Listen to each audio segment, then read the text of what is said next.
Welcome, everyone. I'm your host, Tara Reade, and this is the Politics of Survival. And I'm joining you, yes, again, from Moscow, Russia. So to all my friends in the West, hello. How are you? I'm doing good. I'm doing great. I hope you've been watching some of my posts about Moscow and what a beautiful and efficient city it is, and a very gentle and peace-loving people here, despite the Western propaganda and what it says. So I'm here with my producer, Reef, and we have a special guest we're going to introduce you in a moment. But first, I wanted to go over one of our independent news network members who also does the graphics and does the beautiful graphics for us. Greg did an article and did a lot of research on it and put it up. And it's about the Kranzensteins who work for Democrats, they're operatives, whether they work for money or they work because they're, I don't know, a little bit off. I'm not sure, but whatever the reasons, they've been basically pretty negatively stalking and terrorizing my family to the point where I made law enforcement reports and had to take some safety measures. Well, Greg saw them interrupt my spaces and really kind of try to hijack it. So he put together an article, and Reef has it up here for you all to see, that basically breaks down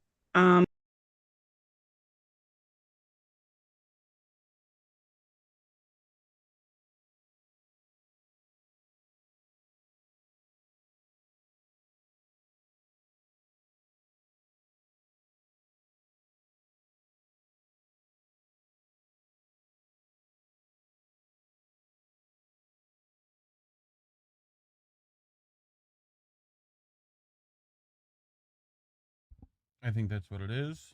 Yep. but it's really good. And you know, Indy's done a lot talking about the labor unions. So it was a tongue-in-cheek title, but basically he's been doing a lot of work and a lot of focus on some of the strikes that have been happening all over the country, of workers trying to get livable wages and livable conditions. And so, Reef, when can we find this new show of Indy's?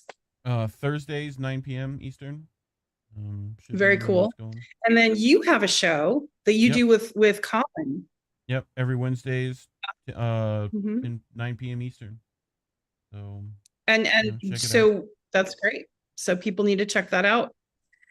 We have a lot going on. I just did a show with Savvy Sab, so you can check that out. I was on TNT Radio. Speaking of TNT Radio, I am joining their family. I'm doing co-hosting a podcast with Chris Ems, who is another person who sought asylum in Moscow, Russia. He's one of the OGs of crypto, and he was jailed in Saudi Arabia. He's on the FBI most wanted list, but he's a really good guy and a really sweet man. The only thing he did was he brought some information about crypto to North Korea and was invited to a conference. And because he was at that conference, the FBI and the United States went after him. And he's from Great Britain. But even though he was from Great Britain, they tried to extradite him. And that's how he ended up in Saudi jail. He was taking a flight and the American government tried to jail him. Rada Sterling, who is my attorney, was also his attorney, got him out. And he is now in asylum in Moscow, Russia, thriving, doing well. And he has a show called The Inquisition. And I'm going to be a co-host with him starting next week on TNT. And that will be, I think, about 10 p.m. Eastern time for like an hour. And we'll be talking about geopolitical issues and some of the things that are happening in the world. So Chris Ems is a really great guy, and we'll talk more about his story when he's on next week. But this week, I have someone who's very dear to my heart and who just spiritually uplifts me every time I'm in his presence. I feel the energy rise, and he is a director, he's a producer, he's been a stuntman in his career in Hollywood, a very successful person who had a show on Gaia called Interviews with Extra-Dimensionals. He was also a producer of the citizen hearings that happened on Capitol Hill, that documentary that was actually, they were filmed a few years ago. Senator Mike Gravel, I was a huge fan of his, was one of the people there, but everyone on Capitol Hill was. And we're going to parse out some things that are going on right now with UFOs and with extra dimensionals. And is it a distraction, or is it the real thing finally being revealed. So here I have Reuben Langdon, my friend, to help us sort through it. Welcome, Reuben.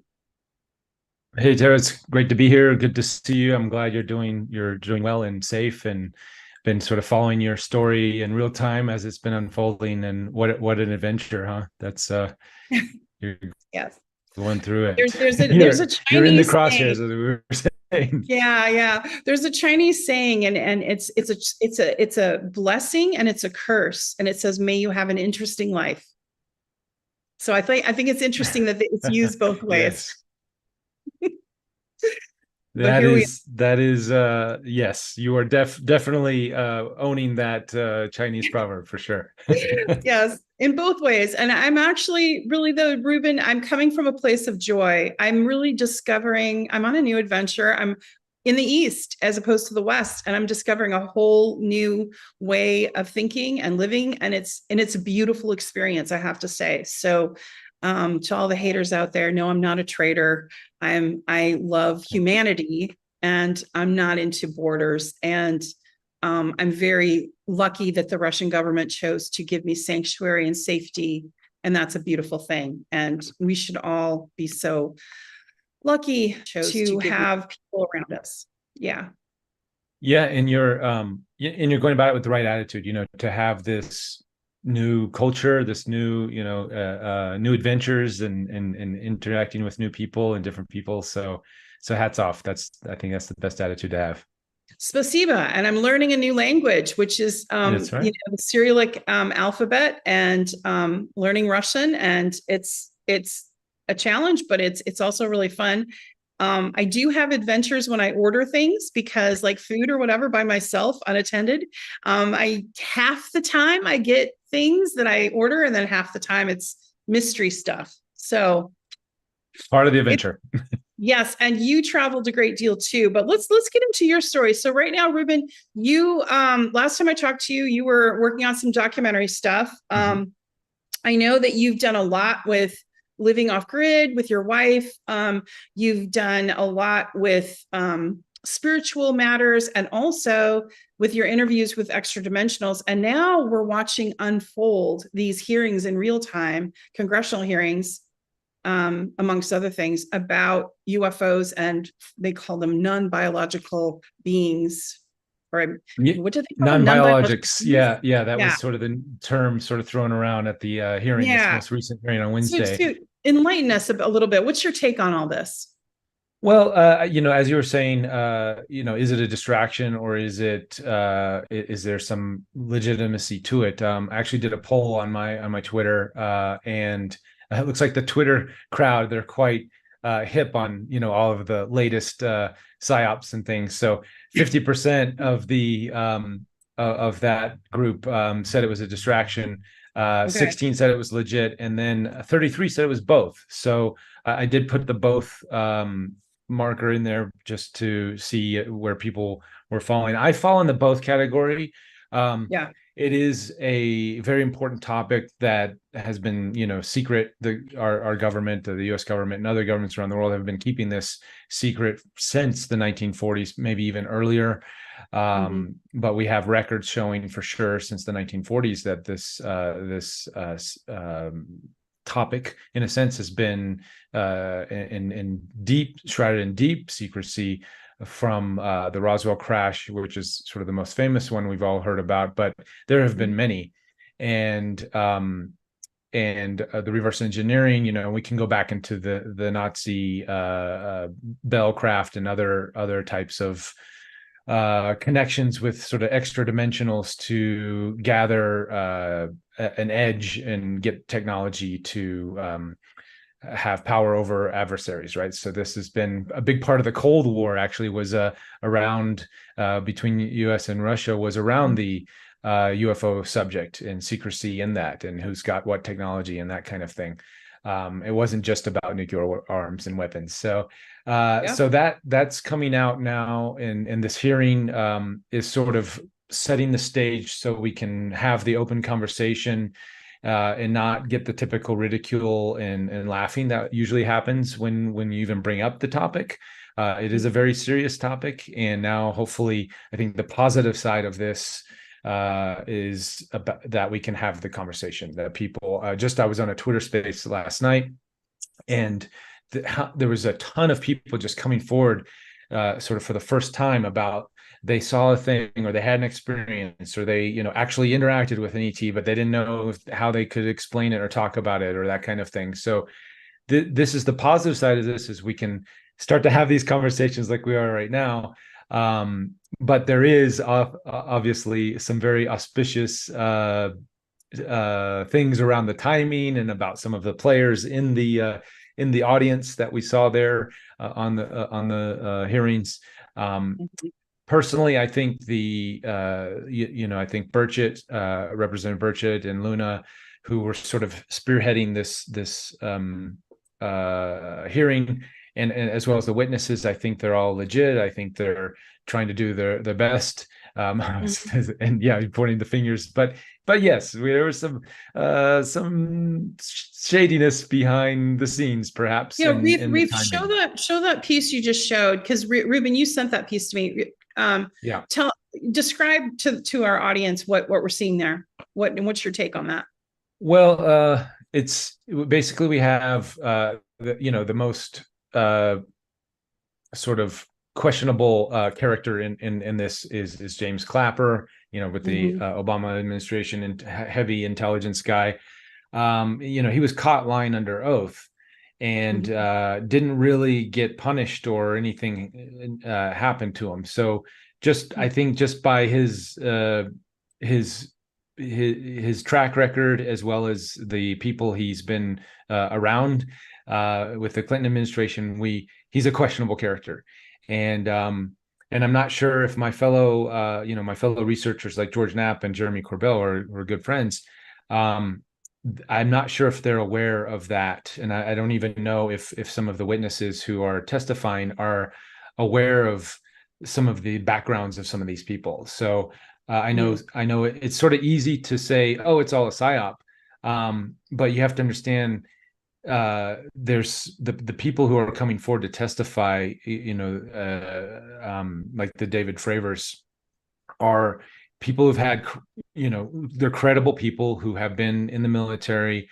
They've had extraordinary experiences, and they're wanting to share what they've experienced, and they're doing it in this public forum.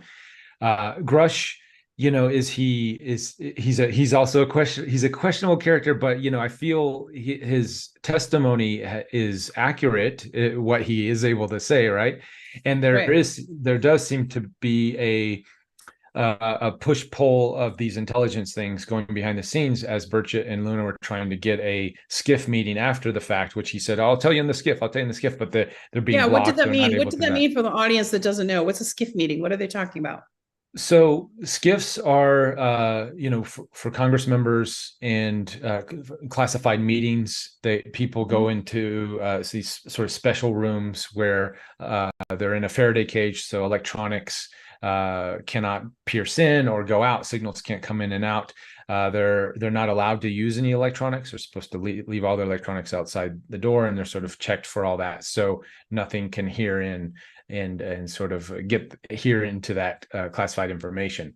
So Congress is supposed to be able to have those types of conversations with intelligence community people and military people, but for whatever reasons they're even blocking.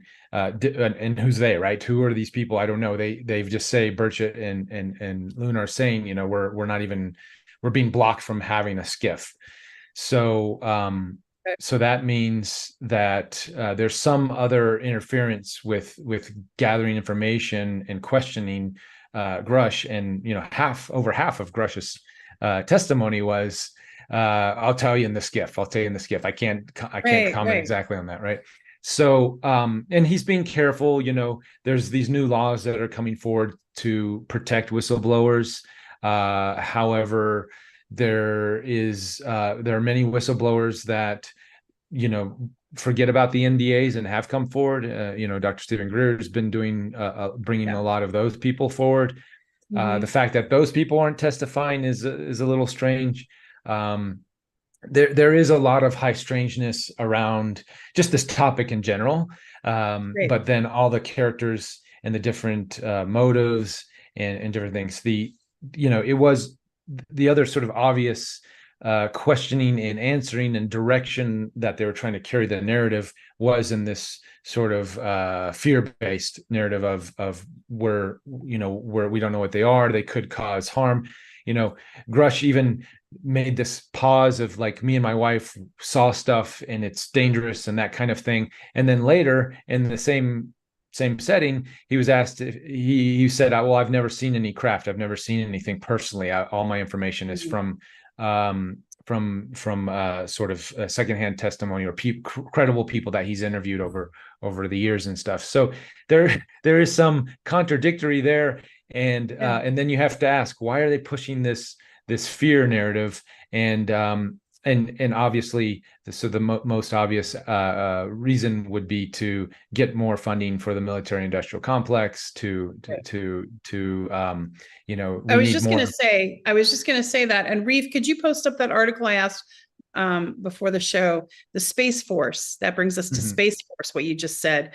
Now, I thought I heard 40 billion, but this article cites 30 billion. I think more has been put in since then, but 30 billion towards Space Force, which nobody knows what it is. And as you know, Reuben, because we've had discussions about this, the Pentagon doesn't get audited. And when it does get audited, it flunks it. It's flunked their audits 8 times. So this kind of goes into, not to, a pun here, but it goes into a black hole, like a space black hole, the Space Force. So lots of black holes in Washington for sure. Yeah, right. So do you think that some of these hearings is around trying to drum up more money for Space Force? Or I hear what you're saying, that these are legitimate people. This has been going on for decades, these conversations.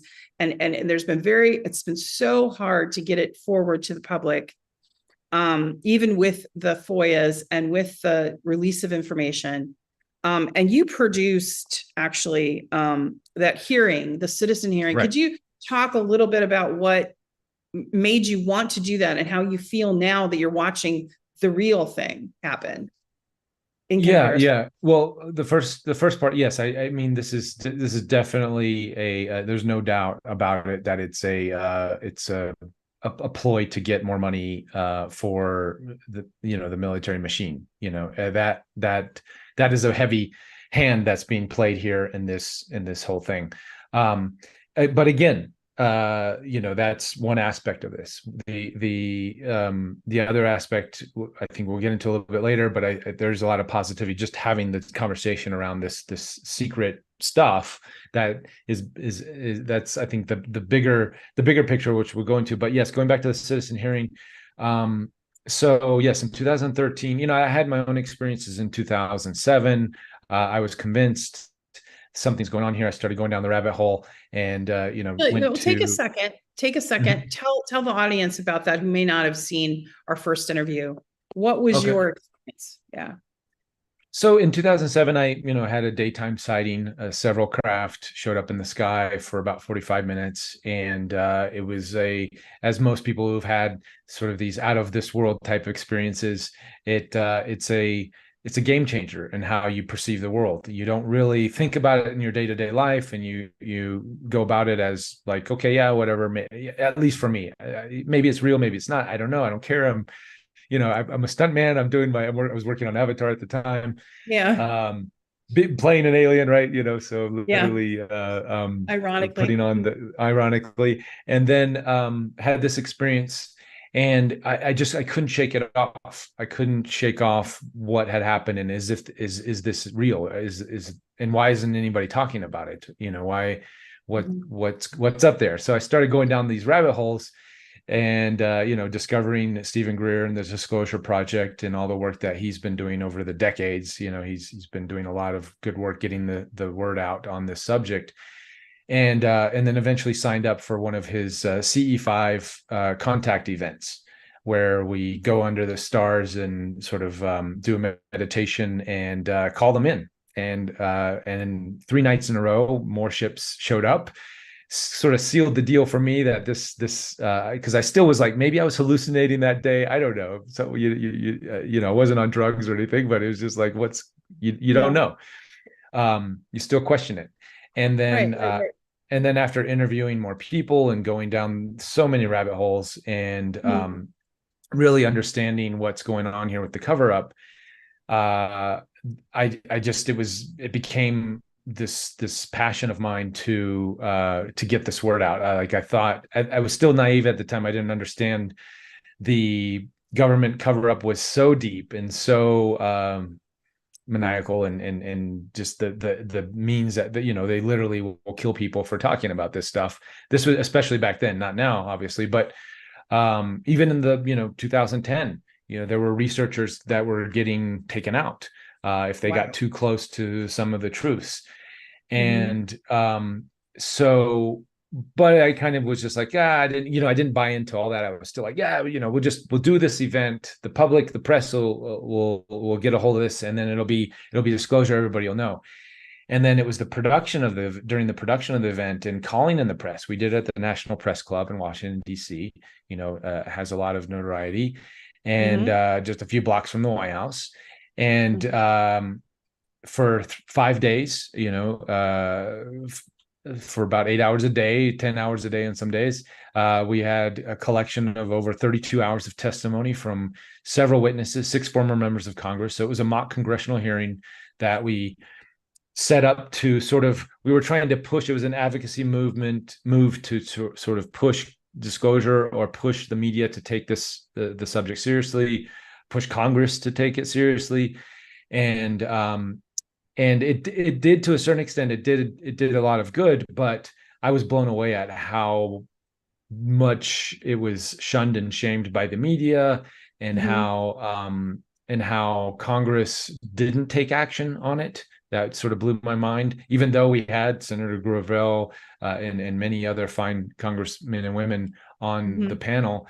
It sort of showed me really how locked in this whole secrecy and how the media is in sort of cahoots with a lot of these groups. And now we know after the fact, in fact, what do we, just like today, right, or yesterday, we get the Facebook, Facebook and Instagram were censoring the Facebook files, right? That we get the first bit of that's coming through. We know about the Twitter files, but now we have proof that Facebook has been censoring. And this is on the social media side, but just imagine on the mainstream media side how censored and controlled it's been, since probably the beginning of the media. Who knows? Right.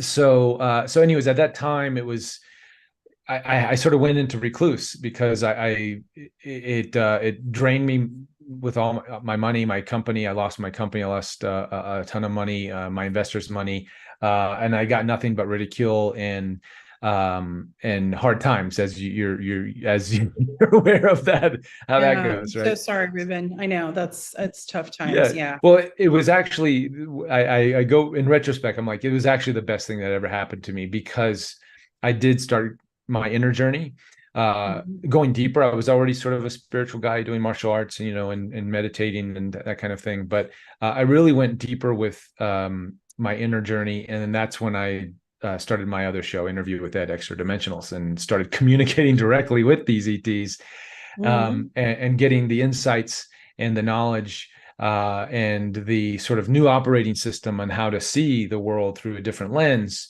and not get caught up in all of the external noise that we're still working through right now as a collective. So so that was sort of that journey. And we're seeing things unfold in this way and fashion, and I'm still sort of keeping apprised of the news cycles and these types of things. And that's more, I try to have a very neutral, not so charged when I see it, even though it can be very charged. You just look at all the crazy news, especially of late, and you're just like, what is the world going? What's going on here? But especially when you know someone in the news, right? Especially when you know exactly someone in the news. You're like, what? Yeah. But the bigger message, that comes through my interactions is, humanity is going through a major upgrade in its evolution collectively. Individually, we're all doing our work, but collectively, we're sort of purging all of this this negative energy, this stuff that's been sort of holding humanity back from its evolution for a long time. For we can go really far back, but really since the 1940s, since this UFO cover-up, there's been Dr. Steven Gruder calls it the lost century, with the suppression of technologies and the suppression of information, and we're sort of coming out of that now. And I think Lisa Royale, who's been on my show, she talks about the beach ball. It's like taking a beach ball and trying to hold it underwater, and you need a bunch of people to do it because it's big and awkward, and you're sort of doing it, and you can only do it for so long, and then eventually people get fatigued, and then what happens is, instead of it just coming to the surface, it shoots out of the water. So this rubber band effect. So I think if the positive thing we have to look forward to is humanity has been suppressed in its evolution through the technologies, through the secrecies, through religion and mind control kind of stuff in that sense. So we're going to break through that, and we're going to go really fast, really far, and that's what's exciting. That's sort of why I'm like, okay, all this stuff is just temporary. We're just working through we're going through a collective purge, so to say. If you've been through any kind of plant medicine ceremonies, you go through the purge, and then you get the clarity afterwards. So I think we're purging right now. It's kind of nasty and dirty, but we'll get there. Well, what's interesting about what you're saying is the perspective, right, of the revelations that we're getting about how much cover up there was and these possibilities. And one thing that kind of came to my mind several times is how in this point in history, we're closer to nuclear war and nuclear annihilation than we've ever been to World War III. And I personally, and I know people around me, feel a lot of impetus to really have conversations around what we're doing as a humanity with these weapons and all the enrichment that the weapons manufacturers get and the politicians. And one thing that struck me about this, and it might be, to some people listening, they might think this is wacky, but this is kind of something I was thinking, is that, if there were a future generations that were trying to warn the generations before, and that's part of extra-dimensional, because we know time is not the way we perceive it necessarily. And there was a way to harness that back. Maybe it's our great-great-grandchildren coming to tell us too. So some of these sightings might be us in the future if we made it, or us telling us, whatever. So that's one thing. Absolutely. That comes up in my show a lot, that we have sort of future versions of ourselves. Many of these ET races are sort of offshoot timelines where they've gone through their evolution, going through, genetically modifying their DNA and that kind of thing in order to survive. And they've realized that was a major mistake. So they're coming back to warn us and to also take genetic material to sort of reboot their own race, because they've gone down such a dark path of genetically modifying themselves almost out of existence, that they, with technology, and sort of losing their spiritual and emotional connection to each other and to the world, to Earth. Because we are at a pivotal moment. AI technology is about to change everything, right? That's what part of the strike is. Like, I'm sure you're watching the strike in Hollywood, which is the first time that both writers and actors are in 40 years have been striking at once. And there's part of the thing that they're striking about is the AI. Writers are worried about AI. I mean, so this is all kind of tied in, isn't it? AI and weapons technology and all of it. We're at this point in history, right? And so I think it's natural that we have these hearings. I wanted to do one thing. Reeve, do you have that brief clip? And then I wanted Reuben to give some feedback from the hearing. Yes, I do. Okay, thanks. Just if you don't mind, let's just watch this. I wasn't thinking that one. She's kind of annoys me. I don't know what it is about her. It's the one. This one, maybe? One. Yeah, let's do that one. Do you believe UAPs pose a potential threat to our national security? Yes, and here's why.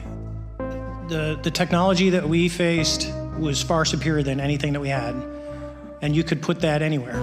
If you had one, you captured one, you reverse engineered it, you got it to work, you're talking something that can go into space, go someplace, drop down in a matter of seconds, do whatever it wants, and leave, and there's nothing we can do about it. Nothing. Do you believe UAPs pose a potential threat to our national security? Yes. It looped. Yeah. Sorry. Okay, stop it there. Go ahead. There's the fear base. What's your? That's what's your- it. That that is it. And and I understand coming from a military perspective. You want to eliminate as many unknowns as possible. So Right. having that viewpoint, you're at a disadvantage if you are technically not up to speed for what your so-called adversary or the other person or whatever. So you always want to have that edge, and that's sort of why America has been leading in the world when it comes to its military might, is because it's had quite a bit of reverse engineered technology that it's been able to harness and use, and that's been trickled down through Colonel Corso, and in the 90s came out and was telling everybody about that. But but if you go back to just logic, and get rid of the military mind for a second here, and just think about, okay, if you have a being of that's able to traverse space and time and come here at any time they want and come and go as they please and sort of dance and make circles around our military, and they have been doing this for a long time. If you look at history, and if you look at the which I'm sure David Fravor now, maybe at the time he didn't, but I'm sure now he's been read in on a lot of different cases, the Phoenix Lights case in '97, Roswell, et cetera. We have lots of cases to reference. So if you look at that body of evidence and not just hyper focus on one single event, then you can kind of say, okay, well, these beings, even if you say, I don't know who they are and all that, you're just coming at it from your military perspective. These beings have been coming and going. They haven't taken us out. They haven't destroyed humanity. They, in fact, there's been some nuke tampering, but mostly just that comes along with. Yeah, they turn it off. They have activated some. They've turned them on to sort of scare people as well.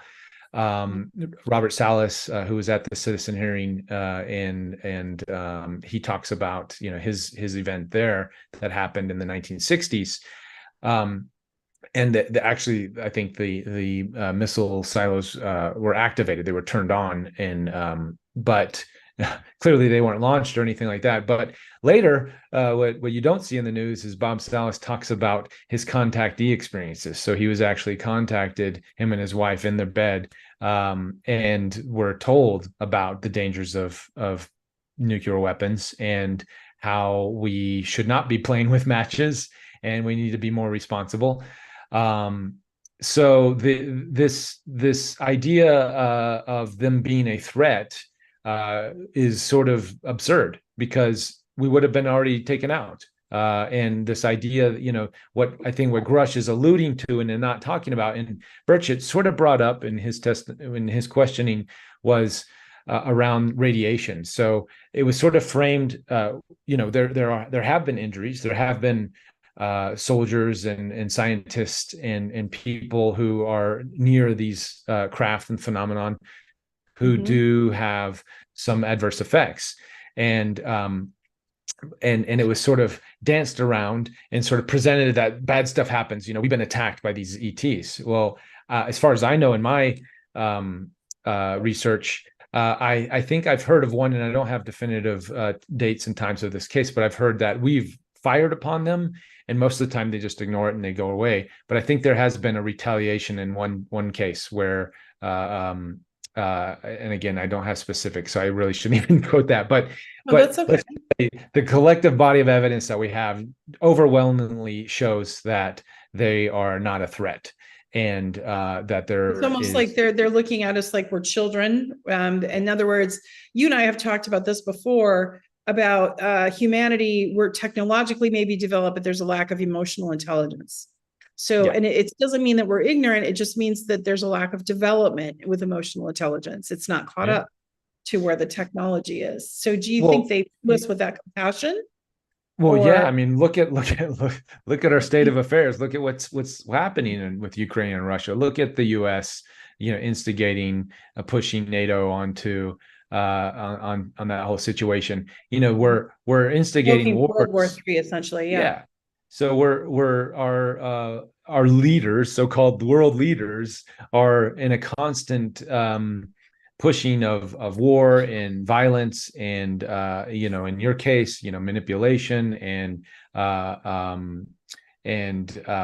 lack of transparency. There's just a lot of issues that we have within our current political and social structures of how we operate as human beings. So all of that needs to sort of get cleaned up, and before we can have real conversations. Just imagine there's a whole different side of this where religious groups are all calling these beings demons, and that they're entrained to think that they are evil, and they're going to suck our blood and take over humanity. Some, but Marjorie Taylor Greene came out with a statement the other day where they could be angels. Right. So progress. Interesting, kind of different. Oh, I like your cup, by the way. That looks like a Moscow Mule cup. I did get it from Russia. It is a copper cup. Russians still drink from copper cups, which is actually has tons of health benefits. So I'm glad you noticed. I have it. Provost. Okay, so back to go ahead. So there is we're going to have to change how we, this is the biggest part. This is the biggest positive side, I think, of having this hearings is so many people are going to by decree, not decree, but by default, they're going to have to adjust their worldview. They're going to have to, just like me. And when I had my experience in 2007, I had my experience and I had to start shifting how I perceive the world. And there's a lot of awesome things that come along with that. It's very disruptive to your sort of basic operating system, how you've been operating for, if you've subscribed to a certain religion or belief or whatever it is for your whole life, it is disruptive, and it can be, game changing, life changing and even it may in the moment be perceived as negative because your whole world's getting twisted and turned around. But on a bigger, wider view, you're now able to see things clearer in a more objective state. I don't know. Just having a different perspective on anything, I think, is a good, healthy thing to do. And now collective humanity, especially people who subscribe to government as being the be all end all voice of how to operate, which most of us are sort of beyond that at this point, but there's still a few people that still trust their government. They now that they're getting this information in that way, then hopefully this will start to open their minds, start to have conversations, and then eventually lead us into the next stage, which is open contact. And how long is that going to take us? I don't know, but we'll get there. Yeah, and what's interesting about that is, and I don't know, like in your research, what you've discovered, but I wonder if there isn't a lot of compassion for. It's almost like we're young children, like humans, because in universe time, we haven't been around very long. And I mean, there might be compassion for our developmental state. And perhaps there's an opportunity with contact to get innovation, ways of thinking, accelerated maturity, and accelerated ways to use energy and to use all kinds of technology to make our lives more full and easier. It's interesting that those conversations don't happen at these hearings, don't you think? Yes, yes. I'm sure behind the scenes they are happening, and and that has sort of been the consensus. If you watch the citizen hearing, all the researchers that have been in this field for the Richard Dolans and the Linda Moulton Howells and the Stephen Greers, and they've all the late great Stan Freeman, the all of their they all come to the same conclusion, is that the reason the cover up is continuing as long as it has is basically to keep us entrapped in this energy paradigm. Because as soon as we announce that ETs are real, then everybody has to start questioning, or how are they getting here and there, and there's no heat signatures. That was brought up during the hearings. The David Fravor talked about the heat signatures and from the craft and stuff. So what it does is it's allowing humanity to start having the conversation in a public forum that there's something else moving these things around than our traditional propulsion systems. So that's a big win for even though they didn't really have that conversation publicly, Right. but it's a big win for humanity to start getting out of this old idea of how we consume and create energy. So that's what's most exciting for me. Yeah, and considering how oppressive the Biden administration has been about information, suppressing it, it surprised me that these hearings took place. But then, as we were just discussing, there was a distraction, right? It's a distraction from some other corruption hearings that are happening about the Bidens. Sure. It's a big distraction, actually, because people were very interested in it. I know a member of my family got a hold of me and was like, "Wow, are you seeing the UFO stuff?" I'm like, "Yeah, are you watching the Hunter Biden stuff?" Like, you know what I mean? Right? Are you watching the fact that there's bribery and corruption and it's all around Ukraine? But yeah, so it does. I mean, I guess my question to you is, are they just using this in this moment of time to distract, or do you think this is going to propel a bigger conversation? Is this the beginning, or is it just sort of a little blip? What is your opinion on that? Well, I think this is the beginning, but I also think so that there are, again, this whole military industrial complex of different groups. It's not all just one group. Now that, the Biden administration sort of has the talking piece, so to say, or they're in power. It doesn't necessarily mean they're fully in power, as we've seen. It's the Supreme Court sort of do thing, and in the Hunter case, the judge is sort of, being a little, not being so submissive, so to say, pushing back a little bit. So there's different forces at play here. And for the longest time, if we go back to the Rockefeller Initiative, Lawrence Rockefeller was trying to sort of in the 90s blow the whistle on the UFO subject by talking amongst his people and colleagues during the Bill Clinton's administration, and was bringing Bill and Hillary in to private meetings, and Dr. Stephen Greer was there as well, about sort of getting the message out. And then everybody around him was like, no, we don't need to do that. Let's take it easy here. And so what the Clintons, ever since they've sort of gotten wind of this, and this ties into the Epsteins and everything else, is there's been a sort of a separate group that hasn't had access to this information. Even John Podesta has talked about, his phone calls that he's been denied access. And that's probably a good thing, especially when you're talking about that group. Podesta, yeah, definitely. So there's groups within groups, right? Within there's factions, right? There's factions that are trying to get technology so they can have an upper hand. So when they're doing their evil bidding, whatever that is, right, that they have some sort of edge over the other guys. And then there's other factions that are, trying to protect it. And then there's, part of that is, we're still going to keep the secret from humanity, because there's still people that believe that humanity can't handle the truth, so to say, so that.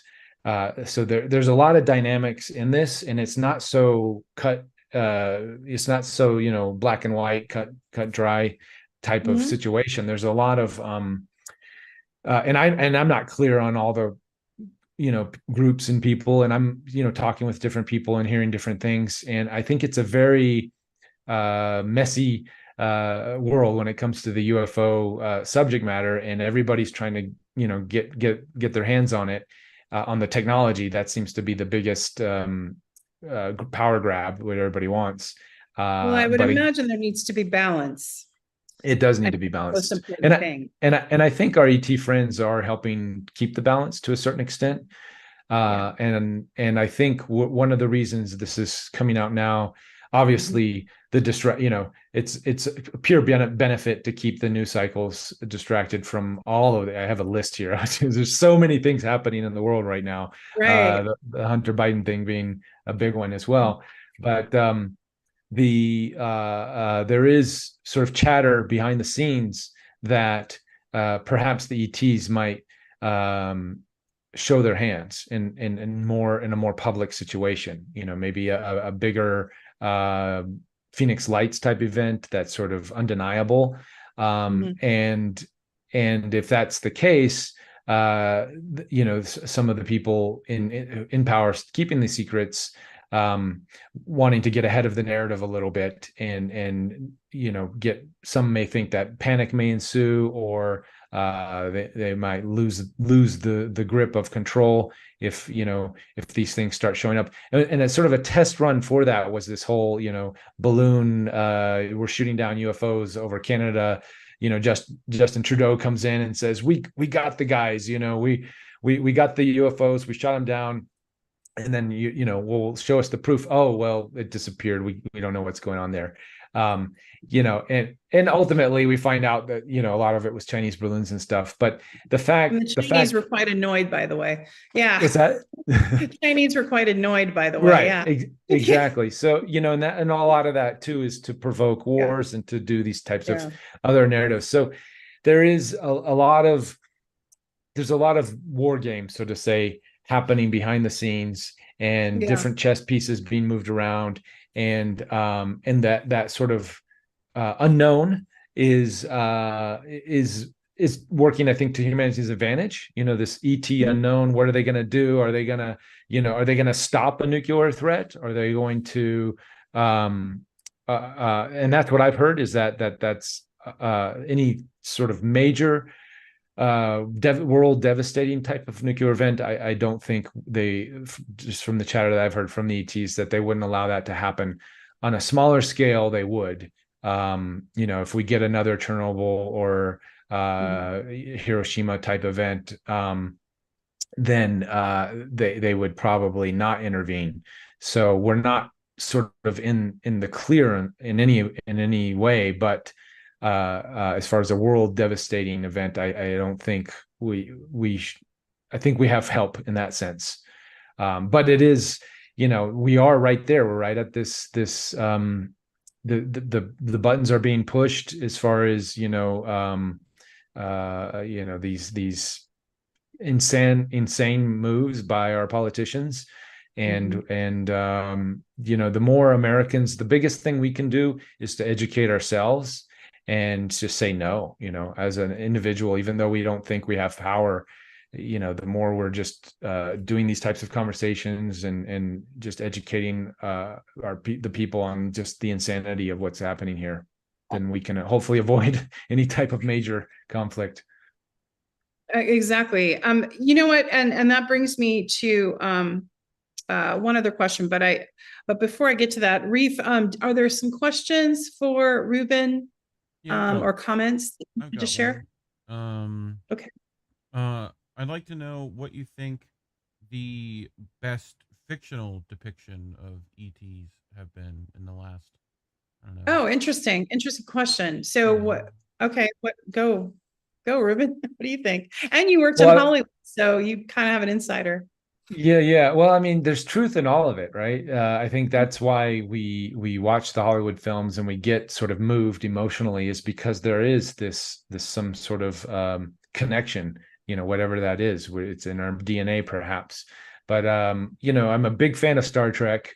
just this idea that humanity can get to this place where it's traversing the stars and seeking out new life. What an awesome concept. I don't think all these Klingon wars and these types of things aren't probably, I think that's a projection of what's happening here on Earth.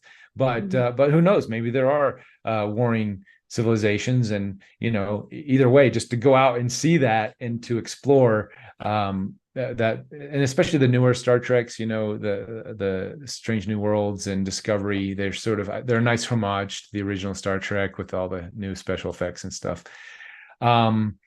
Shows like movies like Arrival, I think were really compelling. Contact, those are more sort of in our current time frame. What could happen if we get a mass ET sighting, or First Contact, when ETs, how would they show up for us? And Contact was a great exploration into that idea. But yeah, I think just going down to my list of favorite movies and stuff. I think that's clearly Avatar, working on Avatar. But well, there's a ton. I had a question about some of the specifics in the hearing, and were also brought up in the citizen hearing that you did regarding the crashes. Mm-hmm. So what is your take on what happened, like in Roswell or other places, and what the actual cover-up is, and what they found that they just don't want to release? What is your take on that?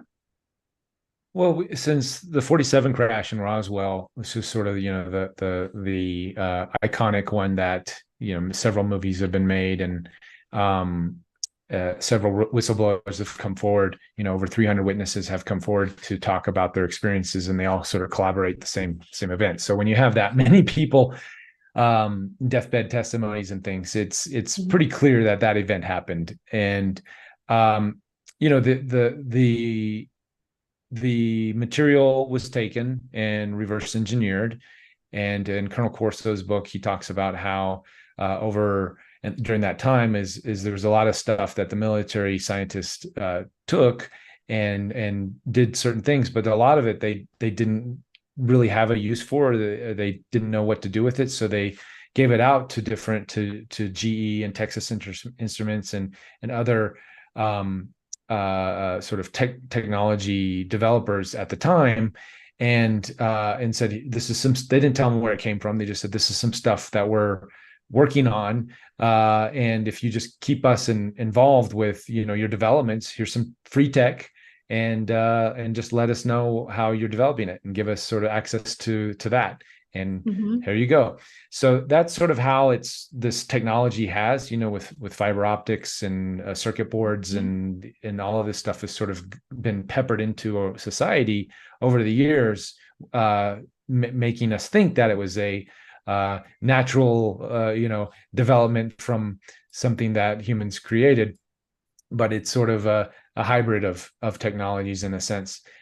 And then clearly the military has been doing their thing behind the scenes, continuously developing the craft.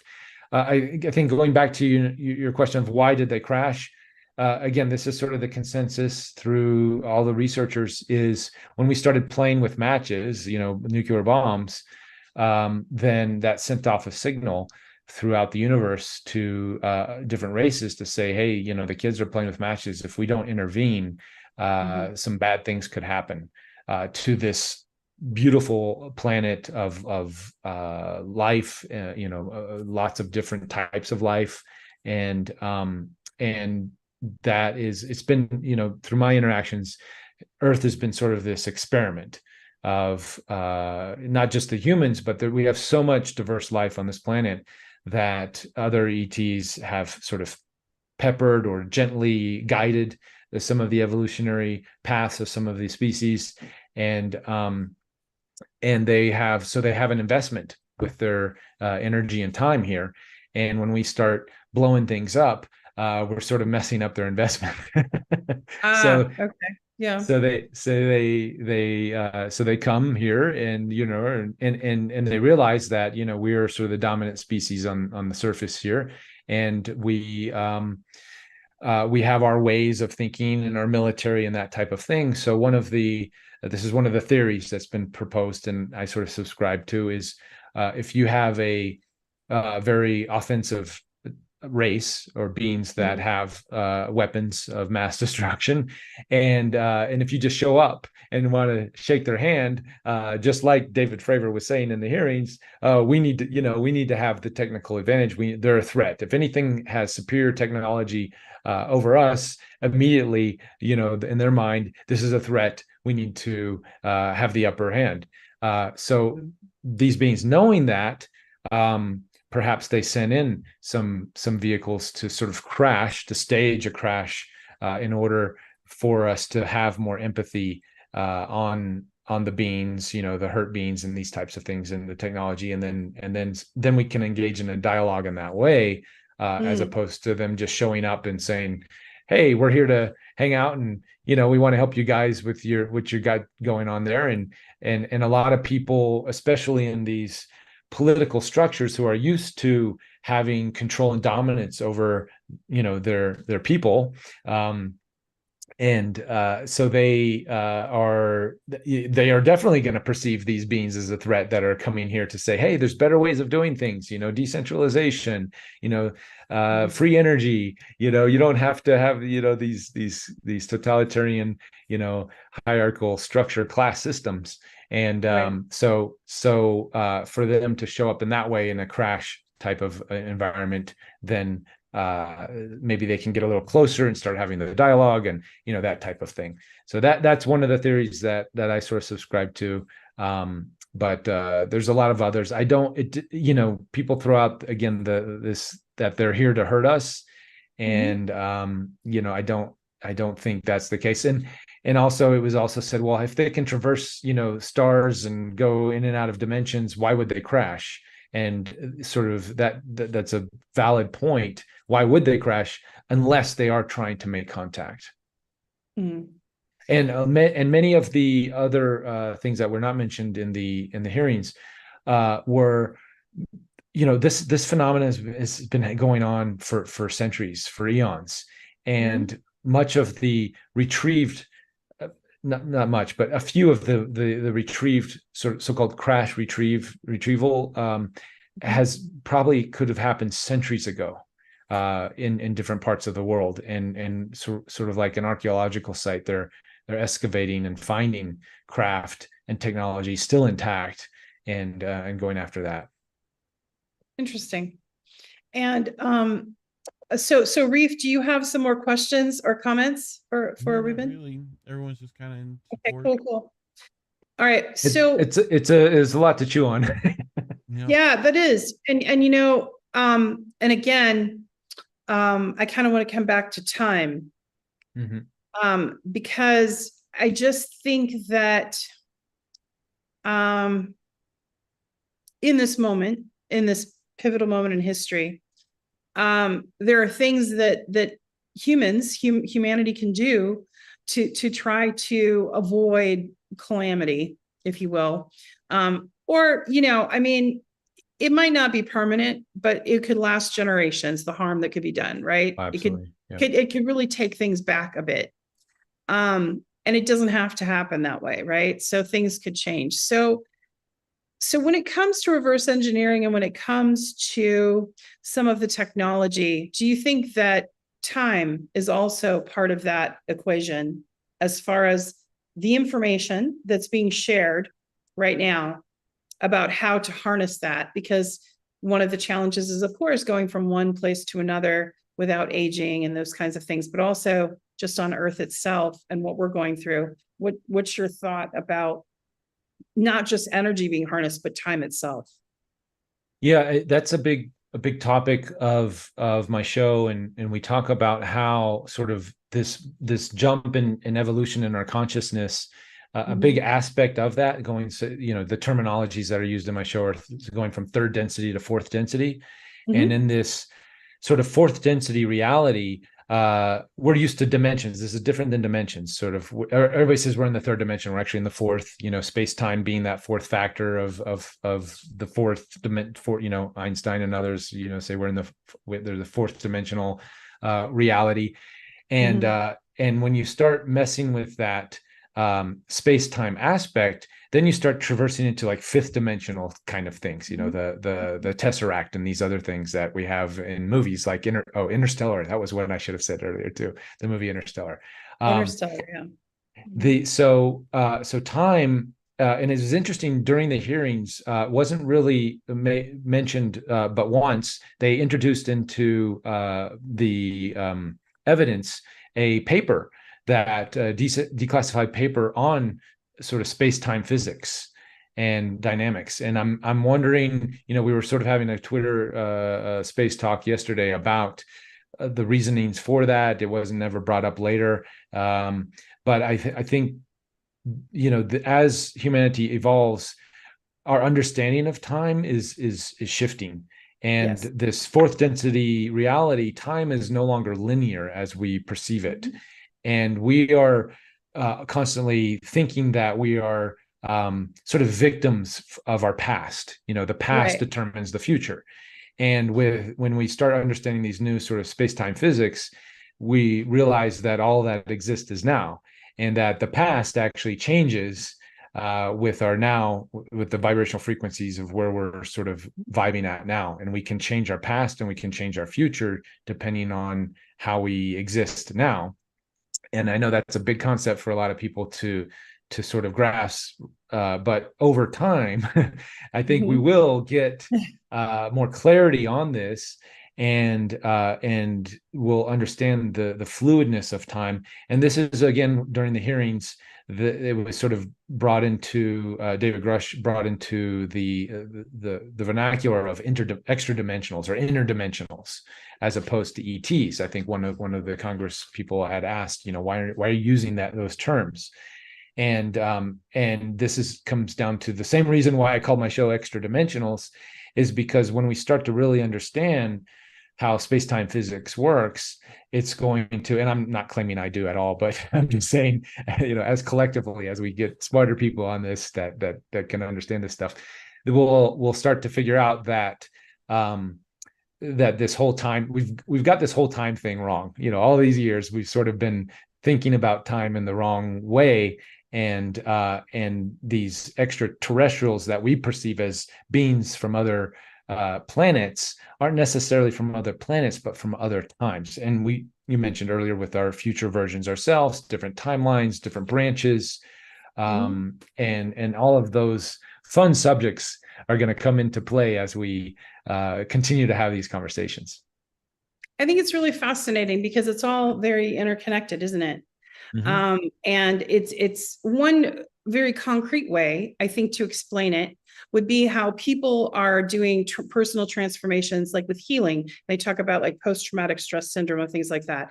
And they talk about owning your narrative and things like that. All of that is kind of code for how you take back your personal journey and collective journey. And it impacts the collective journey when you heal that part of yourself. And I don't want to get too out there, too woo-woo with the audience if they don't want to go down this journey with me. But what I'm trying to say, we're talking about ETs. There is no such thing as but what I'm trying to say is that actually,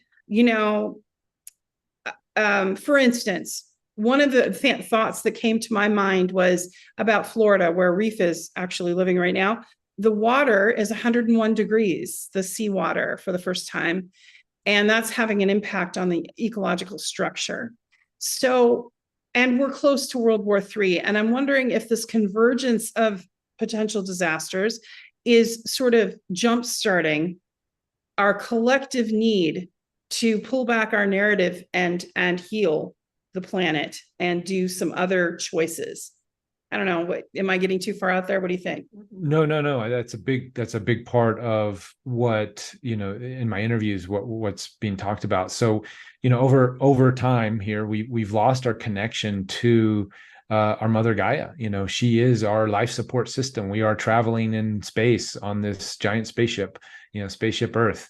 And the more we're seeing these anomalies, and a lot of people, want to say climate change or too much carbon in the air or whatever. But I believe it's because humanity is just losing its connection to the forces, this great force of Mother Nature.